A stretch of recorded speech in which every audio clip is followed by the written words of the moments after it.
Rajput poultry farming YouTube channel में आप सभी का स्वागत है। जैसा कि आप लोग काफ़ी दिन से इंतज़ार कर रहे होंगे कि Rajput poultry farming YouTube channel पे वीडियो अपलोड नहीं हो रही है, तो थोड़ा सा खेती किसानी में हम लोग व्यस्त थे और इधर चिक्स के लिए हम थोड़ा होल्ड कर दिए थे। और क्योंकि हमारे यहाँ कर्मचारी भी नहीं था और वो कहीं चला गया था, तो इस चक्कर में हमारा 17 फरवरी को मेरा वो चिक्स जो है लिफ्टिंग हुआ था। लेकिन काफ़ी समय तक हम होल्ड रखे, लगभग 1 महीना के आसपास होने को है। इस बीच में अपने खेती किसानी का भी काम था, गन्ना वन्ना की बुआई चल रही थी, तो उसमें हमने चिक्स को होल्ड रख दिया था और चिक्स नहीं लिया था। तो आप लोगों को मैं बताना चाहता हूँ कि अब हमारा हर दूसरे दिन एक वीडियो आती रहेगी मैनेजमेंट से रिलेटिव, और हम क्या क्या मैनेजमेंट अपने यहाँ करते हैं उस के बारे में आप लोगों को बताएंगे।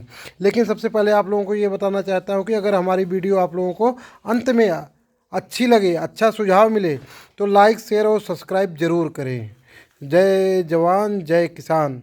आगे मैं आप लोगों को मैनेजमेंट के बारे में बताना चाहूँगा कि आप लोग देख पा रहे हो कि हमारे फार्म के अंदर में ब्रूडिंग पूरी तरह से 100% रेडी हो गया है चिक्स डालने के लिए। और आज 21 मार्च 2024 को हमारा चिक्स आने वाला है और कंफर्म है 100% आज हमारे यहाँ हमारे फार्म में किलकारी गूंजेगी। तो जैसा कि हम लोग आप लोगों को लगातार बताते रहते हैं कि मैनेजमेंट सबसे अहम भूमिका होती है किसी भी कार्य को करने के लिए, चाहे आपका पोल्ट्री फार्मिंग हो या आपका कोई खेती किसानी कर रहे हैं या आप कोई बिजनेस कर रहे हैं, XYZ किसी में, हर चीज़ में आपको मैनेजमेंट का बहुत बड़ा रोल होता है। मैनेजमेंट के साथ में आपके मटेरियल की क्वालिटी का भी रोल होता है। जैसे हमारा ये बॉयलर फार्मिंग है, तो इसमें मैनेजमेंट तो अहम है, साथ में उसके साथ में फीड की क्वालिटी भी है। तो मतलब ये नहीं कहते, लेकिन हर चीज़ का एक दूसरे का पूरक होता है। जैसे पूरी साइकिल चलती है, लेकिन चैन की एक कड़ी अगर टूट जाती है तो साइकिल रुक जाती है, या कोई भी एक पुर्जा अगर निकाल दिया जाए तो उससे असुविधा होने लगती है। तो उसी तरह मैनेजमेंट है, एक अहम अंग है मैनेजमेंट किसी भी कार्य को करने के लिए। तो बहुत सारी बातें ना करके आप लोगों को मैं बताना चाहता हूँ कि मेरा पूरा एकदम चिक्स ब्रूडिंग एरिया एकदम ओके है और आज हमारा बर्ड आने वाला है। जैसा कि आप लोगों को बताना चाहता हूँ कि हमारे यहाँ हाइलोजन हमने 18 लगाया है टेम्परेचर मेंटेन करने के लिए, लेकिन साथ में बैकअप के लिए सेकंड जो हमारा सोर्स है वो बुरादा भट्टी है, जो कि आप लोग देख पा रहे होंगे। बुरादा भट्टी हमारे पास 4 हमने अब लगाया, क्योंकि बहुत ज़्यादा टेम्परेचर की ज़रूरत नहीं है, इसलिए हमने 4 बुरादा भट्टी लगाया है। और चारों बुरादा भट्टी आपको लोग को नज़र भी आ रही होगी। उसके बाद हमने फीडिंग की व्यवस्था जो की है, वो सबसे पहले हमने पेपर बिछा दिया था। पेपर बिछा के उसके बाद कप निप्पल जो है वो हमारा रेडी है, सब कुछ ओके है, क्योंकि हमारा ऑनलाइन वाटर लाइन है, ऑटोमेटिक है, हमें मैनुअल ड्रिंकर नहीं भरना पड़ता है। और दूसरा हमने फीडर लगाया, जो फीडर की क्वांटिटी है वो 140 है, क्योंकि हमारे यहाँ बर्ड जो प्लेसमेंट होने हैं 5000 होने हैं, तो 140 हमारे पास फीडर है।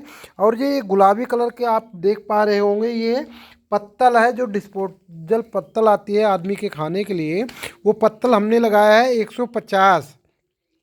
और तीसरा हमने टायर फीडिंग कराया है, आप देख पा रहे होंगे हर उसमें लगभग ये 40 टायर फीडिंग है। तो इस तरह से हमने काफ़ी बर्तन फीडर लगाया है, और इसलिए हमने फीडर में इसलिए दाना डाल दिया है, टायर पे दाना डाला हूँ, प्लेट में दाना डाला हूँ कि दाने की वेस्टेज ना हो।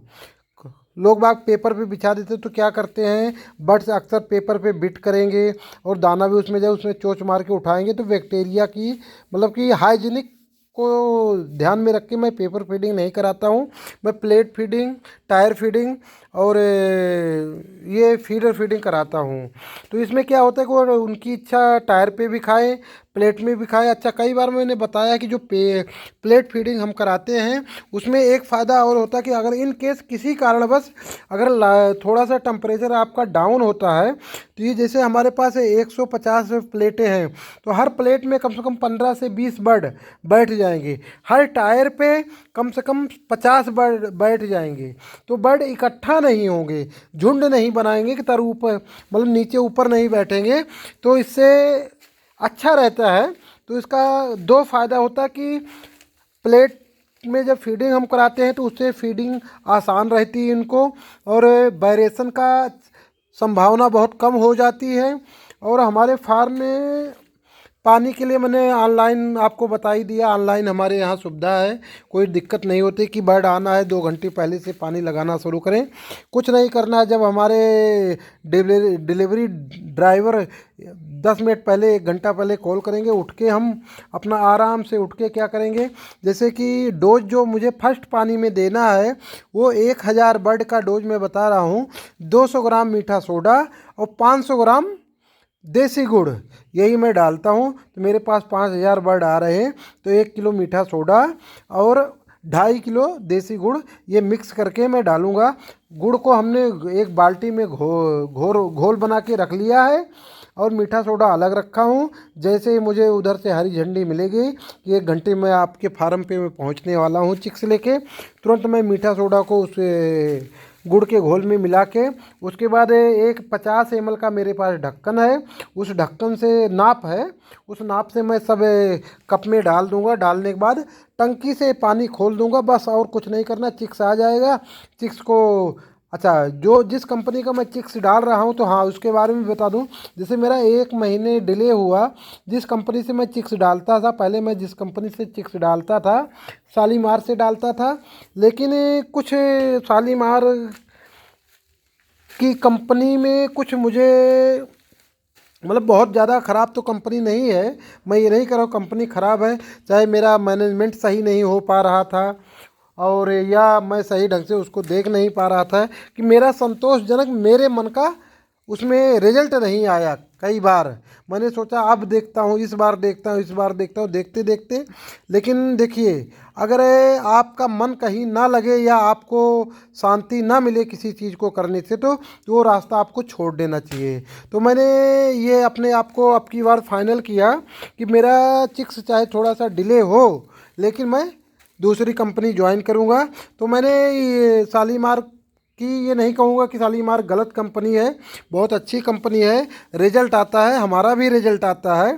जैसे कि हमारा कॉस्टिंग से 3-4 रुपये डाउन आता था, लेकिन 2-3 बार से कॉस्टिंग से 10-20 पैसे 50 पैसे बढ़ जाता है या घट जाता है।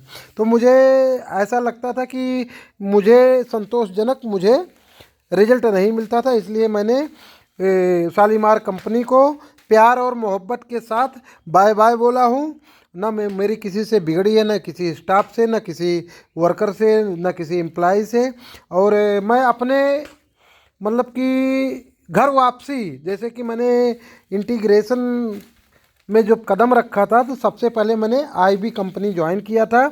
और आईबी कंपनी को वहाँ में कुछ आईबी कंपनी बहुत अच्छी थी, लेकिन हमारे फैजाबाद ब्रांच में उस समय फीड की बहुत बड़ी प्रॉब्लम चल रही थी।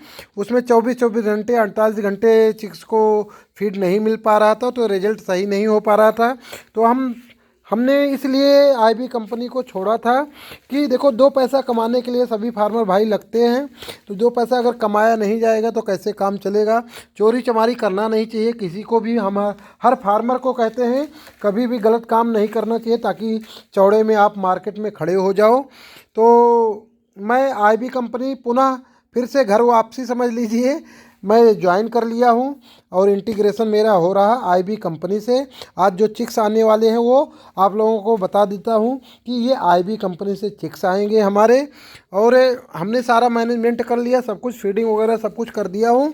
मैंने कहा एक वीडियो बना के आप लोगों को दे देता हूँ। हाँ, दूसरी चीज़, गर्मी का समय आ गया है, हमारे सभी फार्मर भाई शेड को जितना डाउन टेम्परेचर रखने की व्यवस्था कर पाएँ उतना करें, क्योंकि जैसे डाउन करने के लिए जैसे आपके पास साइड पंडाल होना चाहिए। नंबर 2, आपका ऊपर सेट के ऊपर धान का पौधा पैरा होना चाहिए, पुआल कहते हैं जिसे, वो होना चाहिए। स्प्रिंकलर होना चाहिए ऊपर सेट के ऊपर, अगर हो सके तो अंदर में फोगर भी लगा होना चाहिए। ये अगर आपकी चारों व्यवस्था है तो आपके यहाँ हीट स्ट्रोक नहीं आएगा, अच्छा FCR रहेगा, अच्छा ओजन लेगा। कई बार चुनौती होती है कि गर्मी के महीने में 2 किलो बॉडी वेट होना असंभव हो जाता है, लेकिन मेरा रिजल्ट जो भी रहा हो, चाहे जैसा रहा हो, चाहे जिस कंपनी का, मैं ये नहीं कहूँगा कि बहुत अच्छा है या बहुत ख़राब है, लेकिन हम आज तक कभी 2200 ग्राम से नीचे हमने कभी लिफ्टिंग नहीं कराया, वो भी 36 से 38 दिन 40 दिन के बीच में, गर्मी में भी। तो ये रहा हमारा मैनेजमेंट। हम आप लोगों को बताना चाहता हूँ कि अब हम लगातार इस वीडियो पे आते रहेंगे और आप लोगों को हर दूसरे दिन मैनेजमेंट के बारे में बताते रहेंगे। अगर हमारी वीडियो आप लोगों को अच्छी लगे, लाइक करें, शेयर करें और सब्सक्राइब करें। सब्सक्राइब करना ना भूलें और अपने फार्मर भाई को, जो आपके फ्रेंड सर्किल में फार्मर हों, उनको ज़रूर सब्सक्राइब कराएं। नई नई वीडियो और नई नई जानकारियां हम लाते रहेंगे। जो भी हमारे पुराने फार्मर हैं वो तो जानकार होंगे ही, लेकिन जो हमारे नए फार्मर, नई युवा पीढ़ी जो करना चाहती है फार्मिंग, उनको ज़रूर ये वीडियो शेयर करें, लाइक कराएं, सब्सक्राइब करवाएं। जय जवान जय किसान, वंदे मातरम। और हर दूसरे दिन मैं नई वीडियो डालता रहूँगा, अच्छी अच्छी जानकारियाँ देते रहेंगे। जो भी जानकारी मुझे है उसके बारे में हम आप लोगों को बताते रहेंगे। हमारा व्हाट्सएप ग्रुप चलता है, Rajput poultry farming WhatsApp group, उसका लिंक मैं इसमें दे दूँगा डिटेल में। और जैसी भी कोई भी अगर हमारे फार्म के अंदर में मैनेजमेंट में कमी हो, कमेंट बॉक्स में ज़रूर बताएं कि हमारा मैनेजमेंट कैसा है। हाँ, तो ये ज़रूर आप लोग बताएं कि हमारा मैनेजमेंट कैसा है। जय जवान जय किसान।